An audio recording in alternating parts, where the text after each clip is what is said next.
ನವರಾತ್ರಿಯ ಮೊದಲನೇ ದಿನ ಶೈಲಪುತ್ರಿ ದೇವಿಯನ್ನು ಆರಾಧಿಸುವ ದಿನ. ಈ ದಿನದಂದು ಬಿಳಿ ಬಣ್ಣದ ವಸ್ತ್ರಗಳನ್ನು ಧರಿಸುವುದು ಶ್ರೇಷ್ಠ. ಇದರ ಹಿಂದಿನ ವೈಜ್ಞಾನಿಕ ಕಾರಣ ಏನೆಂದರೆ, ಬಿಳಿ ಬಣ್ಣ ಶಾಂತಿ, ಸ್ವಚ್ಛತೆ ಮತ್ತು ಮನಸ್ಸಿನ ಸ್ಪಷ್ಟತೆಯನ್ನು ಸೂಚಿಸುತ್ತದೆ.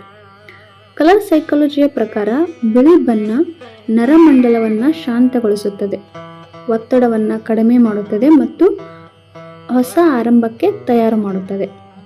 ನವರಾತ್ರಿಯ ಮೊದಲ ದಿನದಲ್ಲಿ ಬಿಳಿ ಬಣ್ಣದ ಬಟ್ಟೆಗಳನ್ನು ಧರಿಸುವುದರಿಂದ ತಾಜಾತನ ಹಾಗೂ ಆಂತರಿಕ ಶಾಂತಿ ಉಂಟಾಗುತ್ತದೆ. ಬಿಳಿ ಬಣ್ಣ ದೇಹದ ಉಷ್ಣತೆಯನ್ನು ನಿಯಂತ್ರಿಸುತ್ತದೆ.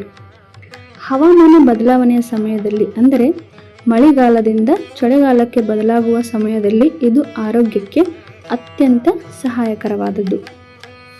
ಇಲ್ಲಿ ಶೈಲಪುತ್ರಿ ಅಂದರೆ ಹಿಮಾಲಯದ ಪುತ್ರಿ, ಪರ್ವತದಂತೆ ದೃಢತೆ, ಶಕ್ತಿ ಮತ್ತು ಸ್ಥಿರತೆಯನ್ನು ಪ್ರತಿನಿಧಿಸುತ್ತಾಳೆ. ಬಿಳಿ ಬಣ್ಣವು ಹಿಮಾಲಯದ ಶುದ್ಧತೆ ಮತ್ತು ಶಾಂತ ಶಕ್ತಿಗೆ ಸಂಬಂಧಿಸಿದೆ. ಬಿಳಿ ಬಣ್ಣದ ಧ್ಯಾನವು ಏಕಾಗ್ರತೆ ಹಾಗೂ ಆಧ್ಯಾತ್ಮಿಕ ಜಾಗೃತಿಗೆ ಸಹಾಯ ಮಾಡುತ್ತದೆ.